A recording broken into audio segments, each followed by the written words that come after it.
যারা বিভিন্ন মাধ্যমে এই দেশে আসছেন প্রবাসী কর্মী হিসেবে কাজের উদ্দেশ্যে এখানে আসছেন, তাদের প্রতি অনুরোধ করব যে আপনারা আপনাদের কফিল বা স্পন্সর বা নিয়োগকারী কর্তৃপক্ষকে অনুরোধ করবেন তারা যেন প্রথমত তারা তাদের চাহিদাপত্রটি দূতাবাসে জমা দেয়।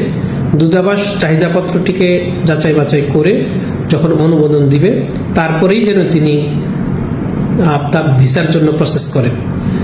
এরপর তিনি ভিসা যখন পাবেন তখন তিনি এখানে জমা দিলে আমরা কন্ট্রাক্ট করে দিব, তখন আর বেশি সময়ের কোনো প্রয়োজন হবে না, কারণ আমরা আগেই চাহিদাপত্রটি দেখে রেখেছি বা যাচাই বাছাই করেছি।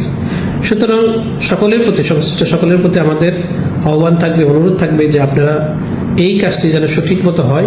বিশেষ করে কফিলদেরকে জানাবেন, স্পন্সরদেরকে জানাবেন যে তাদেরকে আগেই চাহিদাপত্রটি দূতাবাস থেকে অনুমোদন নিয়ে আসতে হবে, তারপর তিনি ভিসার জন্য প্রসেস করবেন।